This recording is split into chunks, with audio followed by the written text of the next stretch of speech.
Just said that it was that his feelings were valued, what his thoughts were valued, and that was it. But now, isn't that of some worth if you do have a child who, for example, has done nothing but learn by rote?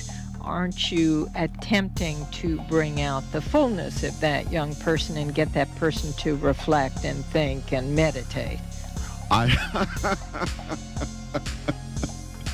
If you think the confusion of the Vietnam War with the Korean War is thinking and meditating, well, then of course that's very nice. Well, we have another fantastic interview from the archives. This one was back in 1993. Everything Thomas Sowell says in this is just as relevant today. He discusses his book, Inside American Education, The Decline, the Deception, the Dogmas.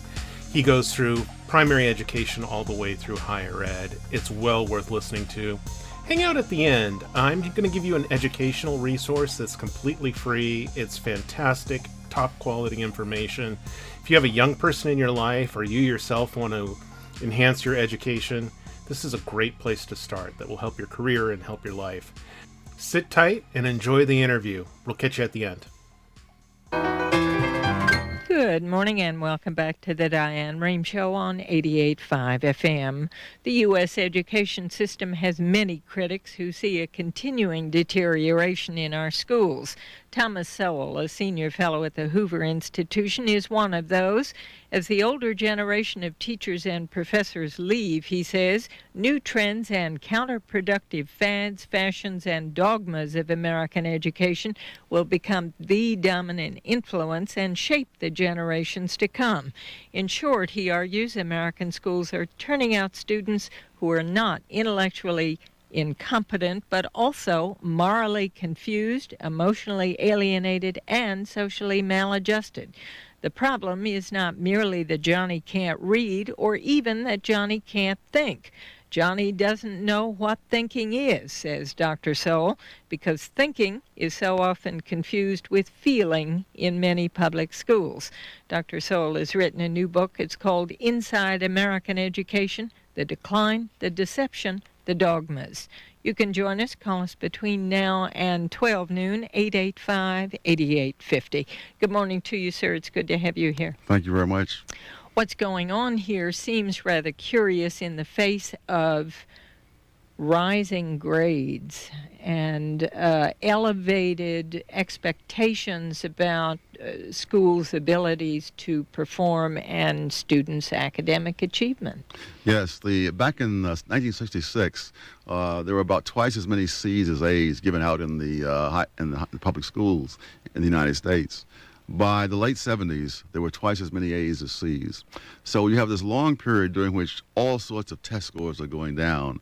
At this very same time, grades are going up. Is that going on at both the elementary, secondary level, and college level? At the college level. During the entire decade of the 1980s, the percentage of A's at Yale University never fell below 40%. So you're saying there's a great inflation going on, and there are declining test scores. Yes. And this is part of the deception, because if people knew exactly what was happening, I don't think the test scores could have kept going down as long as they did. But everyone was told, as they saw the wonderful grades their kids were bringing home, they were told glowing things. When I was teaching back in the 1960s, I kept hearing that this was the brightest and best generation that we'd had, and I kept saying, they don't seem to be enrolling in my courses. And it was only well into the 70s before the word came out that the data showed just the opposite of what the educators were saying. And now it would seem that a good many educators are in agreement with you when they talk about the serious straits that our American schools are in. They agree in the sense only that this kind of talk gets them more money. And in fact, that's used as the biggest reason why we need more money. But in point of fact, the money spent on education was rising by leaps and bounds throughout the entire period during which the test scores were going down. Somewhere in the early 80s, there was a leveling off and a few little rises, but we have never come close to where we were in 1963.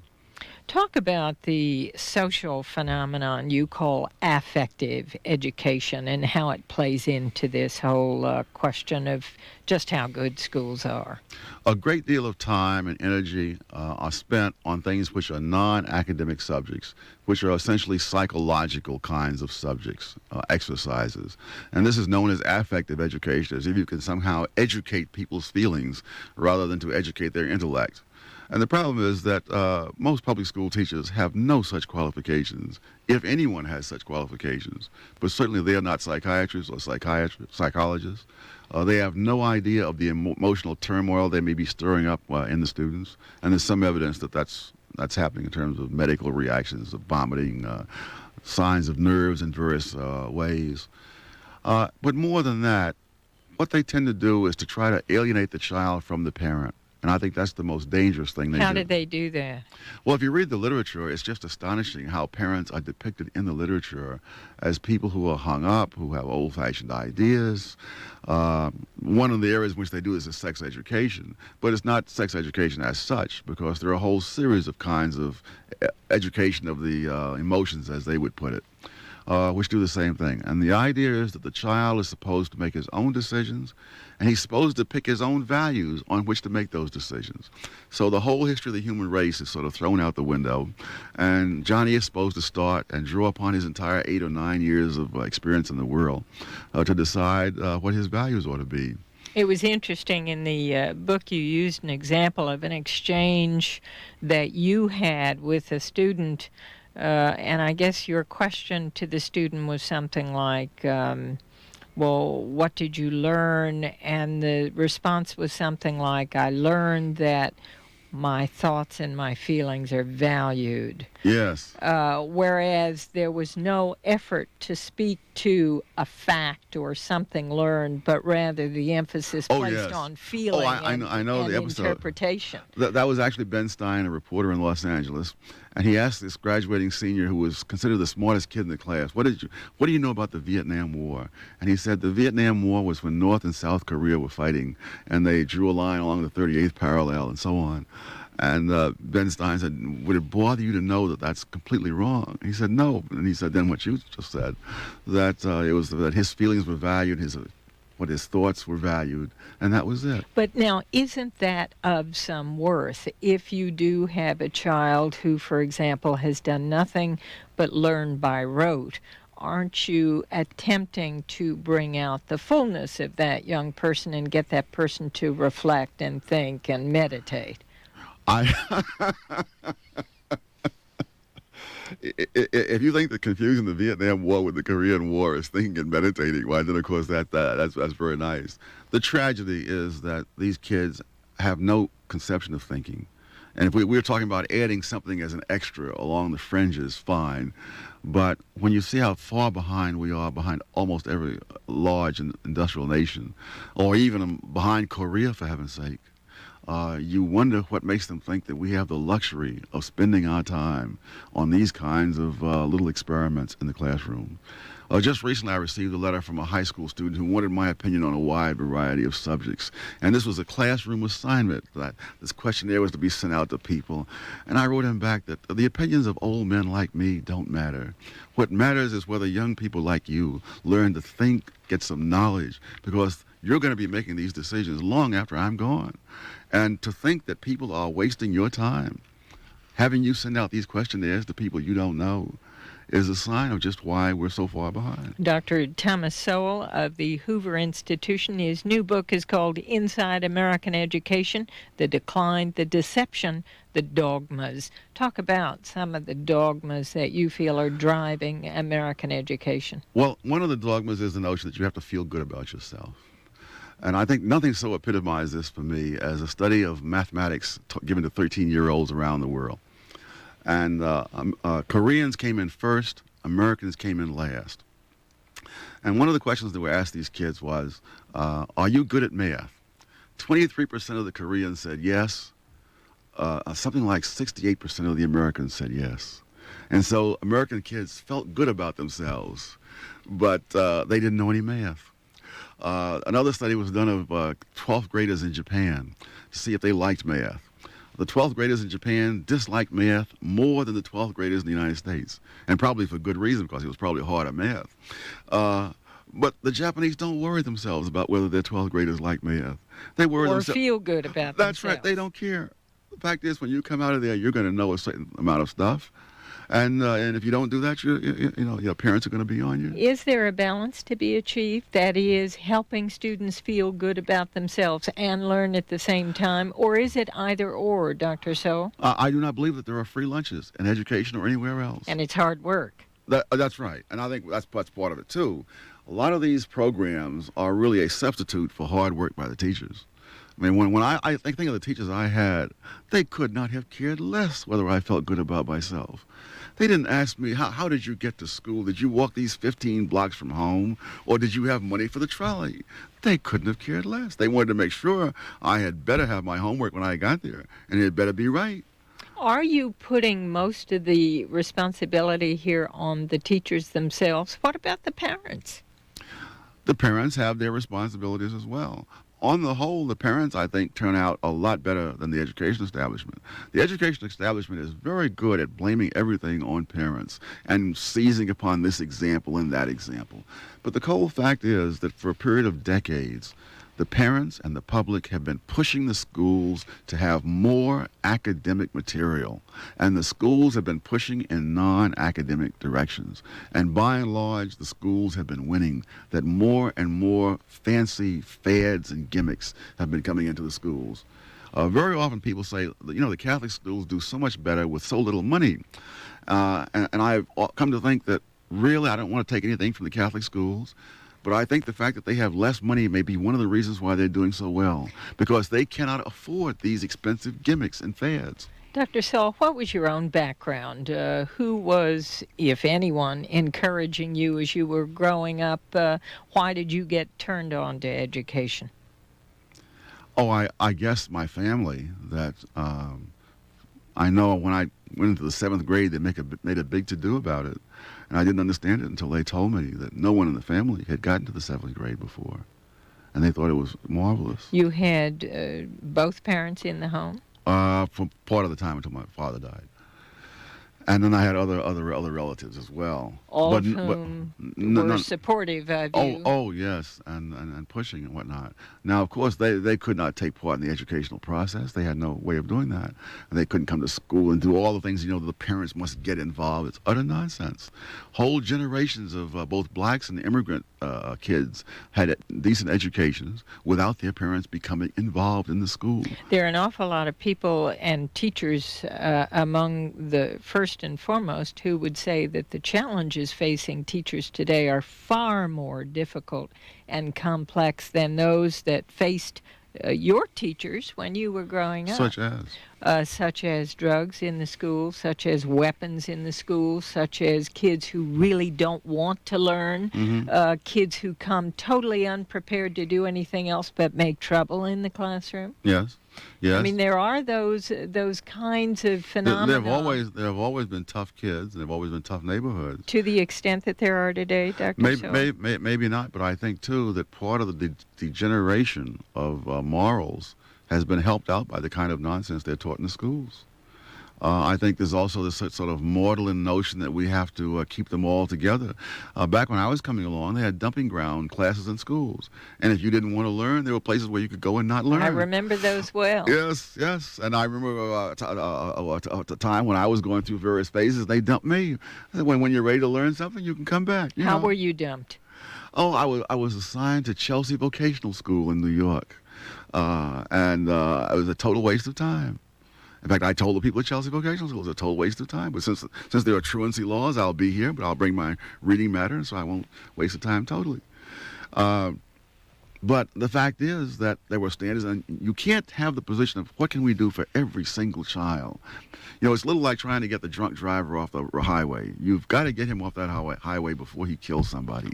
Now, how he deals with his alcoholism and whatnot, that's a separate and secondary question, but you can't have him running up and down the highway clobbering other people. What about school textbooks, Dr. Sowell? What's happened there? Well, the phrase is dumbing down. One of the things I did in doing research for this book was to go back and look at the old McGuffey's readers. And I must say, you could not use those books today because people wouldn't know what all those big words meant. The vocabulary was really impressive. Oh, whereas there was a history book that was being considered to be used as a textbook in the high school. And they told the author to take out words like spectacle and admired because those were too difficult for the students. And of course, they used much more bigger words than that in 8th grade textbooks in generations past. And you're suggesting that the dumbing down of textbooks is part of this entire process. Oh, absolutely. Of creating a system that's not really teaching as it should. And the social tragedy of it is especially hard on low-income people. You see, if you're low income, you're either going to get a good education or you're going to stay in poverty, by and large, with rare exceptions. People of my generation in Harlem got a good education. And so no matter how poor they were, they could always go on.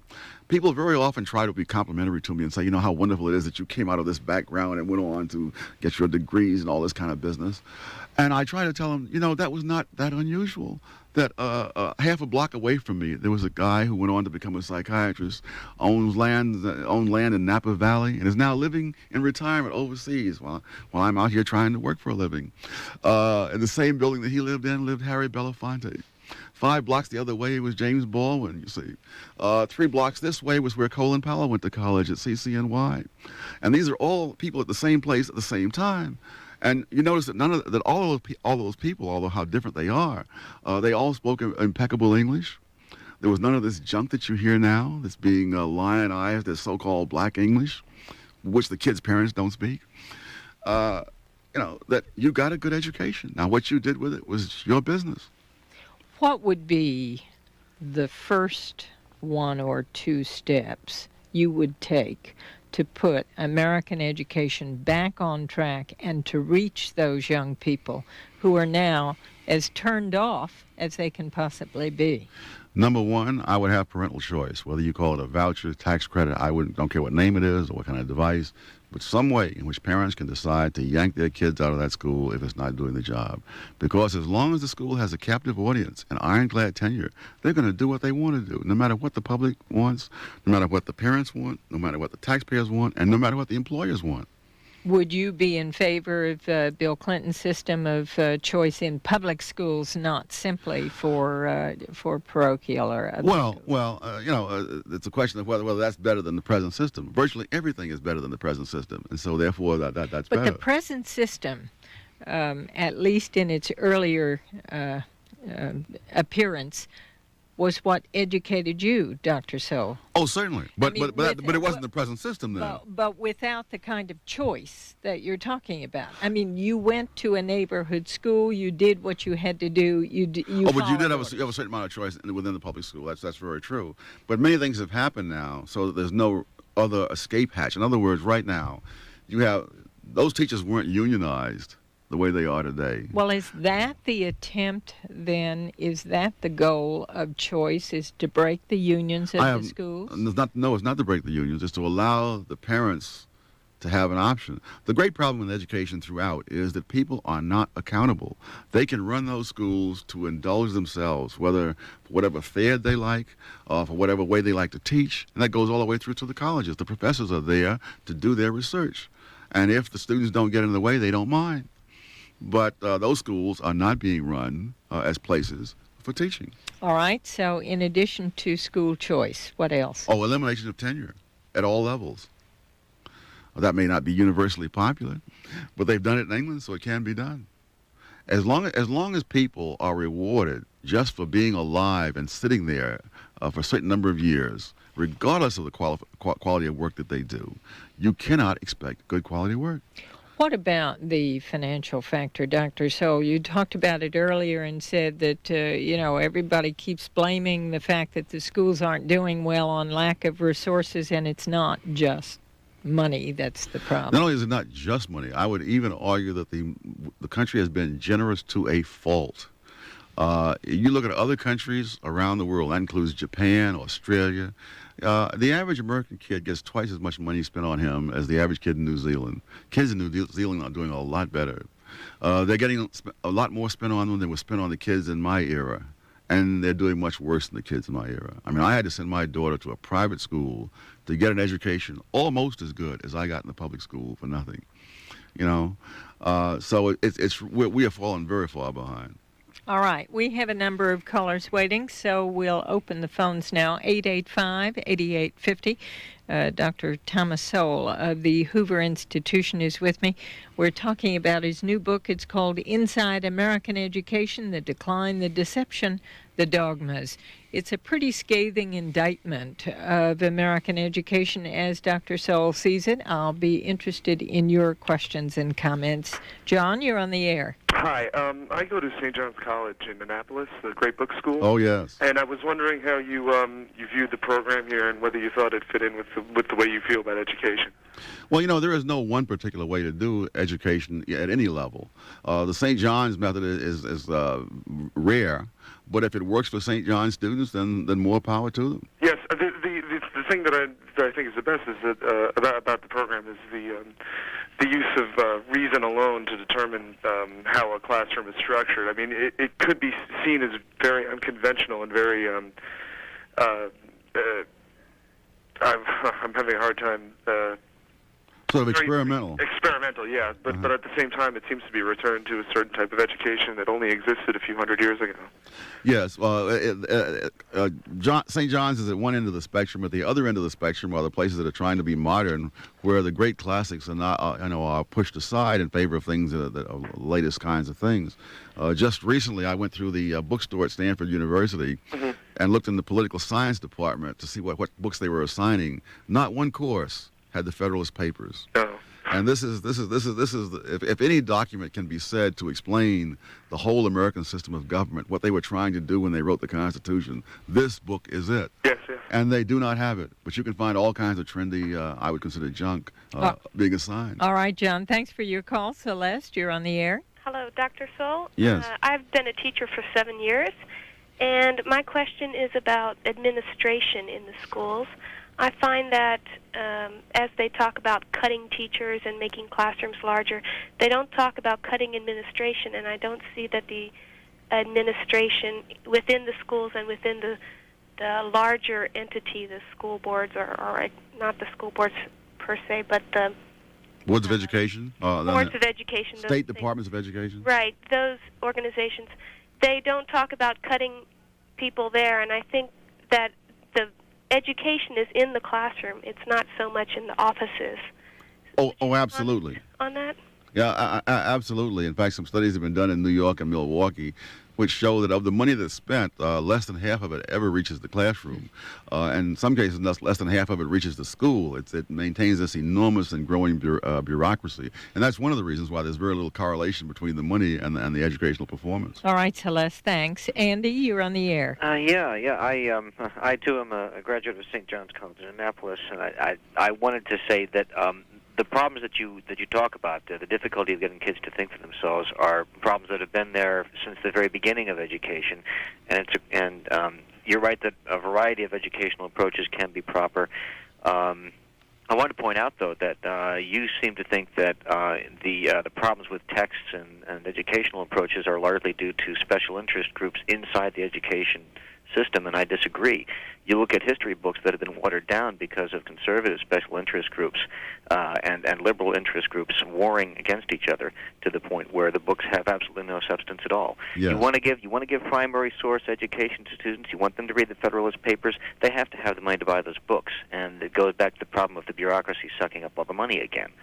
It's. I don't think the Federalist Papers cost any more than some of the textbooks that I've seen, which have no content. Well, the thing is that by the time you get to the point of buying all the primary sources you need to balance that textbook or to give that textbook some sense, or to actually contradict. Oh, I see what you're saying. Yeah. I mean, by the time you're done buying all the stuff you need, I mean, it's St. John's, it isn't cheap because all those primary books do cost a bit. You have a wonderful bookshelf, but it ain't cheap. Yes.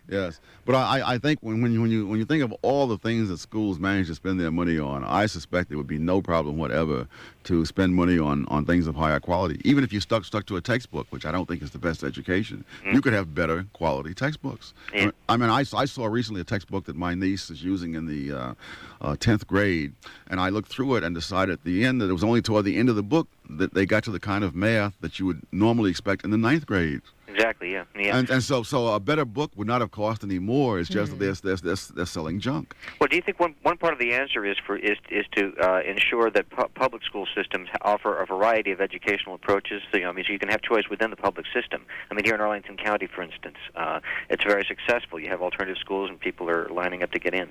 Well, you see, if you have the political muscle to do that, fine. But I think if you have parental choice, then the schools will adjust to what the parents want. Very often you have backlogs of parents trying to get into traditional schools, and the other schools don't change at all because they know they have a monopoly. All right, Andy, thanks for your call. Chad, you're on the air.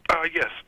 Good morning, Diane. Morning. I'd like to call to say that I agree with a point that you were making earlier, and I think that one of the problems with the public school system, while it's not without its own blame, is the lack of parental involvement. You speak of school choice, but when you have a parent who's concerned enough to put their child in a private school, that says something about the parent's involvement in the children's education. But if you have parents that are completely uninvolved in what the children does, expects the school to do it completely by themselves, then you have a problem. I know when I was coming up in school, if I got in trouble, I had to answer to my parents, and that was serious punishment. But if you have children that are not in that environment, they're going to continue to be disruptive. Children are no longer allowed to. They're very restricted in how they can discipline students. Students are carrying weapons to school.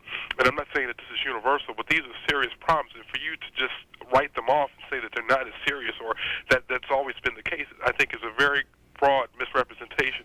Well, I think that's a little bit strong. The fact is that suburban middle-class schools in quiet neighborhoods have had their standards going down. The fact is that SAT scores at Yale have been going down. And I agree with so this is all over the whole society, and you can't say that this is because of one kind. The parents of most of the immigrant generation, for example, never set foot in the school. All they did was send their kids there and say, do what the teacher says. Believe me, there's enough blame to go around, but I think that the schools try to shirk their share of the blame by saying it's the parents, because when quality education appears, that's where the parents line up. I've seen cases where the parents show up the night before and stay overnight as if they're lining up for tickets for a rock concert or something to try to get their kids into a decent school that is teaching them something rather than the junk. Carlene, you're on the air. Hello. Yes, go right ahead. Good morning, Morning. Diane and Dr. Sowell. This is a very stimulating discussion and a very refreshing perspective. I myself have a graduate degree and I actually got it in the UK because I felt that American graduate schools are run rather like businesses, and they were too expensive, and most of the professors are off doing book tours and things in foreign countries and aren't in the classroom. But I've also gone to school in Africa and in France. So I feel, while I'm not a specialist, I've had some different perspectives. My question has to do with a friend who recently went back to George Mason University. She wants to be a teacher in the public high schools. And being interested, I looked at some of her class notes and a book that she's using, and it has to do with the methodology of teaching in the public schools. And it's something like a blueprint for multi-diversity cultural education or something. And the book is teaching teachers how to teach. But the whole thing the book is about is how America's made up of all these different groups and how teachers have to be sensitive to all these different groups. And it had all these songs like from Amish people and excuse me, but I started thinking to myself, well, this methodology obviously is reflecting what the demographic changes in America, and also reflecting the culture war in America. And I see personally that America is starting to become a kind of social Lebanon, where all these different groups are trying to get sort of a piece of the action. And I thought to myself, and I said to my friend, I tried to talk to her about this, and her biggest worry about her next exam was if she was going to have to memorize the national holidays of 15 different countries so that she can be sensitive to her students. And I'm thinking, Dr. Sowell, what does this have to do with education? Is the school supposed to be an agent of socialization in America, or is it, I just don't understand. Sure. Interesting point, Carlene. Go ahead, Dr. Sowell. Tragically, this is the view of the education establishment, that is what the school is supposed to be doing. What's so ironic is the school is failing so miserably in what they are paid to do that they should take on this role of being social philosophers. And when you think of the pitiful academic background of the people who are taking on this kind of job, you also wonder what can be going through their minds at all. It's not true that we're becoming a multicultural nation for the first time. This country had people who were speaking umpteen different languages, probably to a greater degree 70 or 80 years ago than today. Because you had vast numbers of people. I know people today who are professors and whatnot who say, we never spoke English in my home, but they went on anyway. And they became bilingual, not because they were bilingual programs, but because their parents spoke one thing at the home and they spoke something else at the schools. But you know as well as I do, you can't turn the clock back. I mean, we seem to have moved to a different place in the society in terms of its expectations, in terms of what it will tolerate and not tolerate. There is a push towards recognition of all of these various groups within that make up our society. So what do? You can't No, I'm sorry. I can't agree with any of that. It is not society that is forcing these people to do this. These people have been looking for ways of evading academic work for generations. Who is they? When you say the teachers, the administrators, they love anything that is non-academic. There have been studies done of kids in schools and departments of education. They love anything that's non-academic when you get into role playing and all this kind of thing. And I think it's perfectly understandable. You get the dregs of the academic world becoming teachers. You have education courses that repel able students from ever studying the subject. And so you've cut them off at the pass. Anyone who has any ability does not want to take these ridiculous courses in college. And of the few who are hardy souls who go on and take it and suffer through them and become teachers, those with high ability are the first ones to drop out. And so within a very few years out of the class, you have the bottom half of the class now has tenure, and the top half is going somewhere else. Support for programming on WAMU is provided by the public relations firm of Barksdale, Ballard and Company in recognition of WAMU's contribution to the Washington metropolitan area and its pursuit of excellence in public broadcasting. Good morning, Nancy. You're on the air. Oh, hi. Dr. Sowell, it's such a privilege to talk to you. I've read your work. You have great common sense. I agree with everything you say this morning. I could give examples to back you up, but I'd like to give two examples, recent examples, that would contradict something of what you say as far as what's going on in the schools. We have a situation in our school, or we had when my daughter was attending local high school, of a lot of black children who were not achieving were goading and criticizing and making life miserable for their fellow black students who were achieving. That's a problem that the educational system is not really responsible for. Oh, absolutely, and it's a national problem, and it's an absolute disgrace. It's pitiful. I asked my neighbor who was black how she coped with this with her own two very bright daughters, and she said she told them exactly what her mother told her in the face of discrimination by whites. She said, you are two individuals. You will go as far as you can work to go. And that's how, and they are achieving. Now, the other thing is recently in Alexandria, evidently they had an honors program. Well, there was a black pressure group which has actually made the honors program be disbanded. I believe they have been successful in that because there weren't enough blacks in the honors program, and to me, they're cutting off their nose to spite their face. I mean, absolutely, they are abolishing an avenue of achievement which they could attain. Oh, absolutely, and I think that much of the so-called black leadership bears a terrible responsibility for pushing these kinds of ideas on these kids, that they have no chance and that everything is rigged against them and so on. Of all the questions I've answered after giving lectures around the country, the one that really hit me the hardest was asked by a young black man at Marquette University. He said, even though I'm graduating from Marquette very soon, what hope is there for me? And I thought, my God, there's twice as much hope for you as for your father, and 10 times as much as for your grandfather. But you've handicapped yourself so much that you may not be able to take advantage of the opportunities that are actually there. Nancy, thanks for your call. And let's go to West Virginia. Richard, sorry to keep you waiting. No problem. Go right ahead, sir. Two questions. The first is that if our education, and I'm more or less of your generation, and if our education was so great and we're so smart, how is it that we've let our schools deteriorate to the point that they have? You know, we're in charge now. Well, I don't know who we are. I think Just that our generation I'm talking about. Well, but you see, the problem is decisions are not made by generations; they're made by organized groups, and teachers have been a very organized group since the 1960s, and the National Education Association is all in favor of these crazy things that have been criticized here this morning by me and by others. So that they have, and in fact, that's what choice is all about. Is it about putting the parents and the taxpayers and the general public in charge and not allowing these little groups to create their own little fiefdoms where they do what they please regardless of what the rest of us think? And you're saying that these people who were so well educated are so narrow-minded in their thinking that they still are willing to jeopardize the school for their own personal gain? Of course. Well, then professors do that at the colleges across the country. Well, then I still think that there is something missing in the education of someone who can make a choice like that so easily. But the second point is, you know, you're connecting a lot of things that have happened at the same time, and you're connecting them as if they're cause and effect. And you know, we could just as easily make the argument that it's high budget deficits that make the educational system bad, and say that as our budget deficits have increased, our education has deteriorated.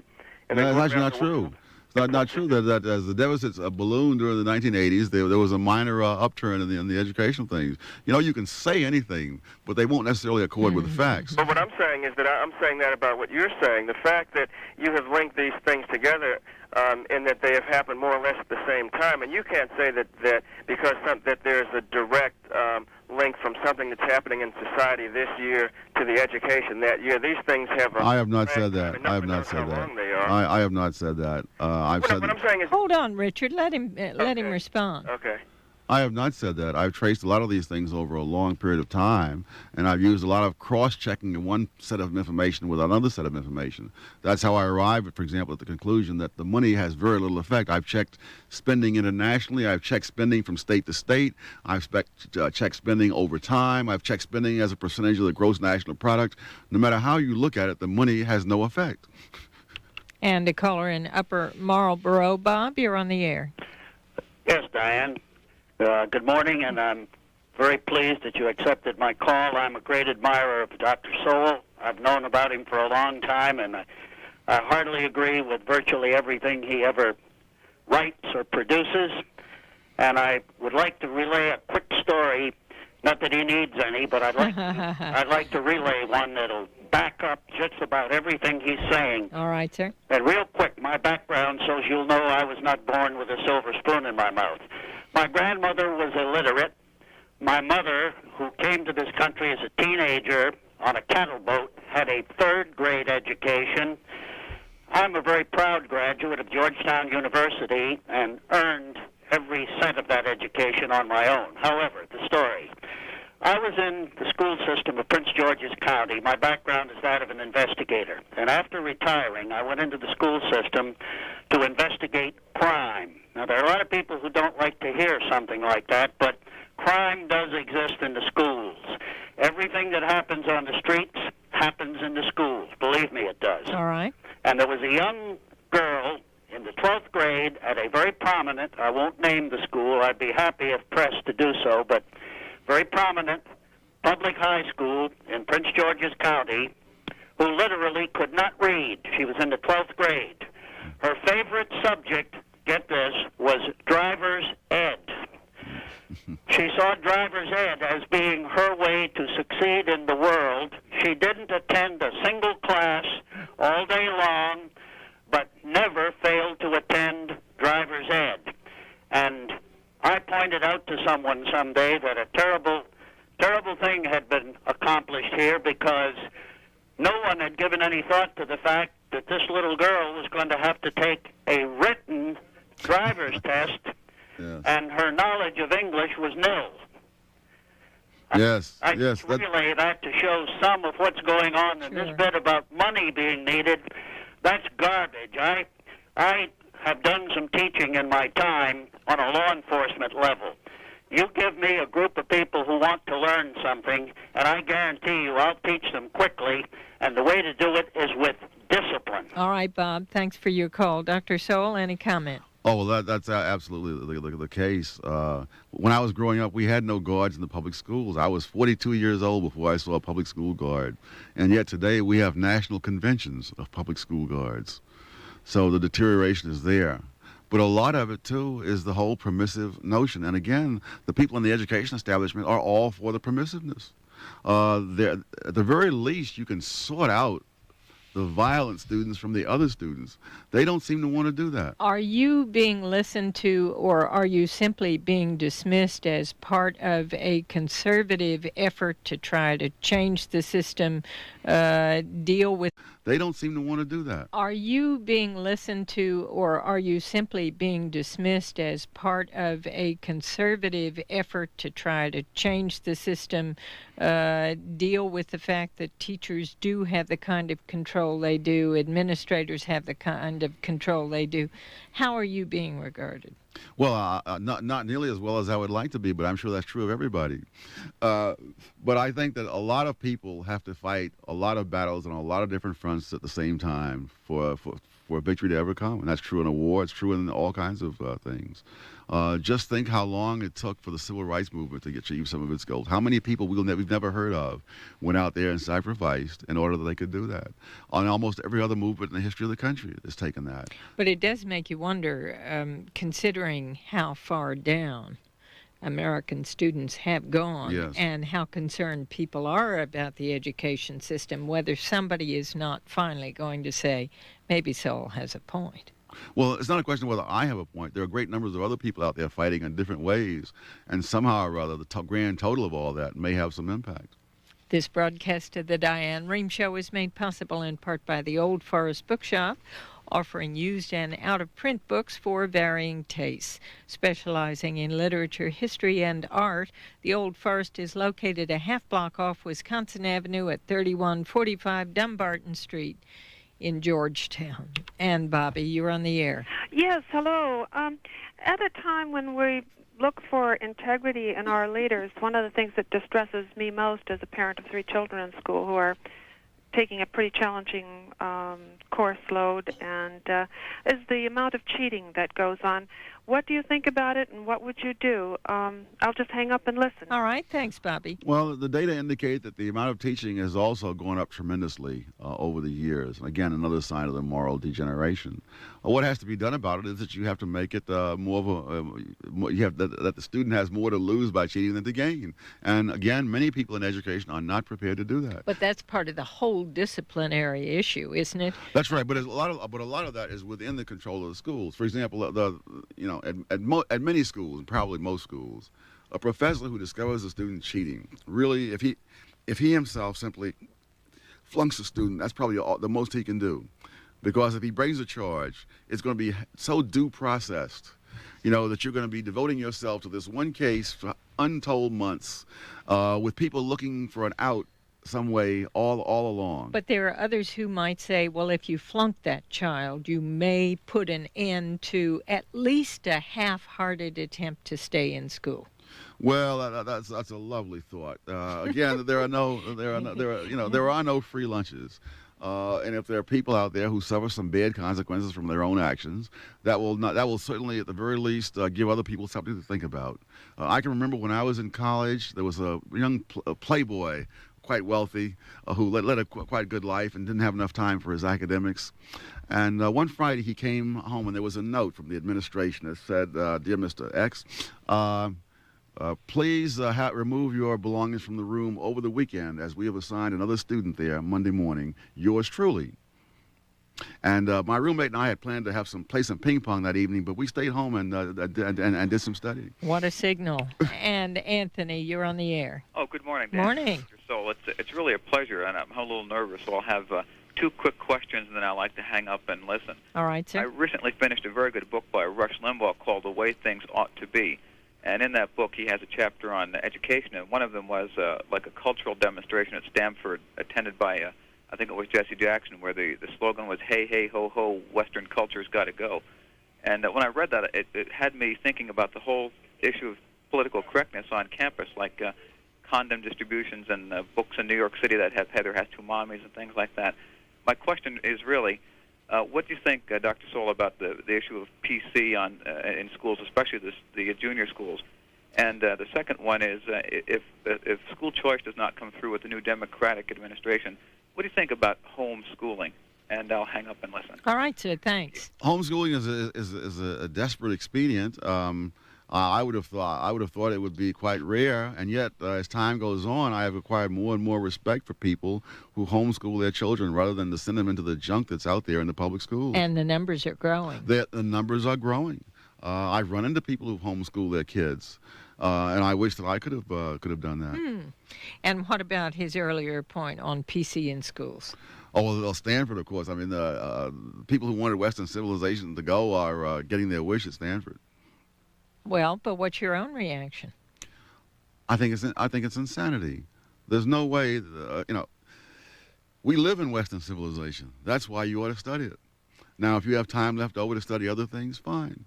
But to talk about why do we study Western civilization rather than other civilizations, you might as well ask, why do we study the Earth instead of other planets and other galaxies? But don't you, as an African American, believe that in some way perhaps some of your own heritage has been left out of that kind of study of purely Western civilization?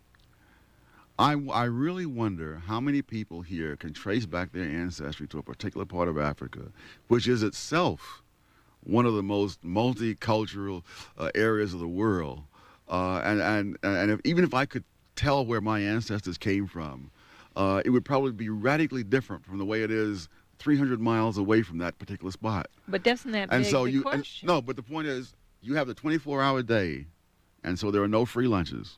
And if you're going to try to spread the students even thinner than they are and pretend to study these civilizations, because in order to study them, you have to have scholars who've done the scholarship and the work. I mean, you can't conjure these things up out of thin air because Jesse Jackson is chanting.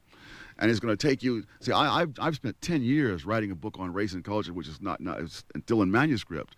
And so I know that if you're going to do this seriously and responsibly, you cannot do it overnight. And if you're going to have not simply me, but what you really need dozens of people doing this all around, you're talking about something somewhere in the middle of the 21st century. But if you're going to have these little tidbits of nonsense, carefully selected and tendentiously selected in most cases, then of course you're not talking about education, you're talking about propaganda. But Dr. Sowell, go back to what you said earlier about the small steps that had to have been taken during the civil rights movement in order to achieve what has been achieved now. Can't the same be applied? So I am all for people taking those small steps to learn these things in the postgraduate schools, for scholars to study these things so they'll know what they're talking about. And so they won't be selling Kwanzaa as some kind of African tradition when, in fact, it originated in Los Angeles. 885-8850. Shan, you're on the air. Hi, yes, I was driving in my car and unfortunately don't have a car phone, but I took exception to something that was discussed regarding that being offered these touchy-feely classes. I am not in that 25% learning style that is pure academic. I'm a very bright person, but I do not do well in an academic setting. I think that adding some of these touchy-feely and interactive classes, I mean, I got through a chemistry class because I had an instructor who saw that, the book was hard for me, so the lab part was the part I could excel in. I think this is very important to, not all of us are book learners. Well, I could say that I also have a high opinion of myself, and I'm not very good at dancing, but I really don't think that ballet schools should be adjusted to take for people like me. People like me shouldn't be in ballet. And the school you have to realize too that it's not a question of what you like or what you're good at. There are requirements in the world that if you're going to build bridges across the river, you have to know a certain amount of math. If you don't want those cars to fall into the river as the bridge collapses under them, and if you want doctors who can cure people, you're going to have to have people who know chemistry, whether they like it or not. So we don't have the option of just doing whatever happens to feel good to us. Diane, you're on the air. Hello, Dr. Sowell. You have a very interesting program. However, I find myself almost emotional because of the way you seem to approach. My question is this: what about the children from the dysfunctional families who don't have a recourse? I'm talking about the young minds who can't make decisions as to whether they have a place to study or as to whether they can go on to learn to read because they don't have the help at home. Can you address that issue? Absolutely. That is a tragic situation, regardless of how the education system was running. But what you've said tells me absolutely nothing about why the present mess is better for that child any more than it's better for any other child in more fortunate circumstances. 885-8850, and let's take a call from Arlington. Ed, you're on the air. Hello, Diane. Hi there. Dr. Sowell, I appreciate what you have to say. I myself am a graduate of a Jesuit high school in Milwaukee, a graduate of Georgetown University, and I teach in a local Jesuit high school here in D.C. And I'm of the view that it's possible to focus on academics and make sure that students are learning how to learn, but also outside of the classroom, as in our retreat program at Gonzaga, which is where I teach, to have the kids come in touch with themselves and their values as people. And we also require that students do 40 hours of community service where they also come in contact with people of different backgrounds. But that isn't at the expense of de-emphasizing academics. Well, do you have a longer than 24-hour day at that high school? Well, the thing is, we are stretched pretty thin. We do really push pretty hard to do all of that, but we managed to do it. And I think I'm correct in saying we're probably one of the better high schools in the area. Do you have some concerns about community service programs, Dr. Yes, Sowell? because what is a service and a disservice depends on the person who's looking at it. Many of the things that are called community services I consider a great community disservice. If you look at on the Stanford campus, we have a bicycle shop that I think performs a community service. And next door to it is the community service building, which I think does an incredible amount of mischief in the world. So the notion that some little group of elites will decide what is a service and a disservice, and that they will then force and cajole other people into doing those kinds of things, strikes me as an abuse of authority. Well, we're a private school, sir, and the students who attend our school do so at choice, or their parents' choice, so to speak. Fine. And they're aware of the service requirement when they do it. They do things like tutor kids from a local housing project, Sursum Corda, which is right next door. They work in soup kitchens. And along with that, since it is a Jesuit Catholic school, we have theology classes and social justice where we'll study justice theories of people like John Rawls, and we'll go back. Oh, I must tell you in all honesty, I really do not see high school students studying John Rawls. Well, I think the graduate students at Harvard might study John Rawls, but I just really wonder if people aren't kidding themselves and getting these kids to get into something like John Rawls. Dr. Sowell, is the situation going to get even worse before it starts getting better? Absolutely. I see no sign that certainly the present administration, if they do introduce choice into the public schools, that will be a step in the right direction. And maybe some later administration can then extend it further. But they are so in hoc to the National Education Association that nothing will be done that will disturb the people down at the NEA. Dr. Thomas Sowell of the Hoover Institution, his new book is called Inside American Education, The Decline, the Deception, the Dogmas. Thanks for being here. Thank you very much. And if you'd like a cassette copy of today's program, call us for information on 885-1030. Thursday on the Diane Rehm Show. First, the Reverend Joey Noble shares with us her personal experience with breast cancer. We'll also hear from doctors about the latest approaches to diagnosis and treatment. In our second hour, film critic Michael Medved on how contemporary movies threaten our traditional values. Darcy Bacon, Maggie Redfern, and Carol Beach produced the program. Leanna Thompson and Carolyn Suleiman have been on the phones for us. Bruce Youngblood, Toby Schreiner are our engineers. I'm Diane Rehm. 88.5 FM, WAMU Washington. It's 12 noon. Thank you for making it to the end. Once again, I would love for you guys to type in the word GOAT, greatest of all time, for Thomas Sowell. I love seeing that, and I'm sure he does too. As I said in the intro, I wanted to tell you about an educational opportunity, and this is Saylor.org, the Saylor Academy. It was founded by Michael Saylor, the CEO of MicroStrategy. No person in the world's history has been a CEO longer of a publicly traded company. He's a really unique person, and his passion is to give back and give free education to the world forever. So the Saylor Academy is completely free, and they offer quality courses. Let's take a look at some of these courses in art history, biology, business administration, chemistry, communication, computer science, economics, English, ESL, which is important for students around the world, geography, history, math, philosophy, physics, political science, professional development, like business writing, psychology and sociology. If you sign up on Saylor.org, you have a wealth of information that's constantly growing and expanding. They offer certificates. They offer college credit for some universities. They have a reciprocity agreement. It's a fantastic place. If you have a young person in your life that is struggling to find great quality education to learn the skills they need that's not available at their college because they're too busy studying all the woke stuff that's getting shoved on them, this is a great place for yourself, for young people, for anyone who wants to gain new skills and new information from quality instructors. I mean, they've got great people on here from MIT and other leading top-notch universities. Check it out if you're interested. I can't say enough good things about the Saylor Academy. As you saw during the video, there was a couple promo spots for I Trust Capital. I use these guys. I am completely satisfied and happy with their service. They just have that white glove treatment. If you sign up now and use my referral link, you'll get $100 in Bitcoin as a sign-up bonus.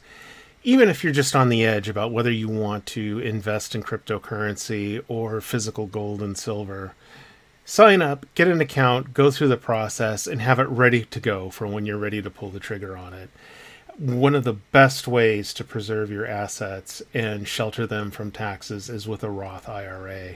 I suggest you do both, one in crypto and one in equities. I gave you guys my Webull link too, where you can do a Roth IRA there as well. Again, I'm really happy with this service. Check it out. A very extra special thank you to everyone who went to buy me a coffee and got me a coffee. It really helps out the channel a lot and keeps me going. And really, I can't be more grateful for all your support. Once again, if you just take a moment and go through the referral links in the description, there's a lot of great opportunities here for you. All of them help out and support the channel at no extra cost to you with some great referral and bonus perks. One of the easiest ones is to bookmark my Amazon affiliate link. That will send me a little, it's actually just a few pennies per transaction. But it adds up and it helps out the channel, and there's no extra cost to you. It's just a nice way to show your support for the channel, along with some of these other great links. And I just cannot be more appreciative for all the support I get from this community. Take care, everyone. Stay well. Happy holidays.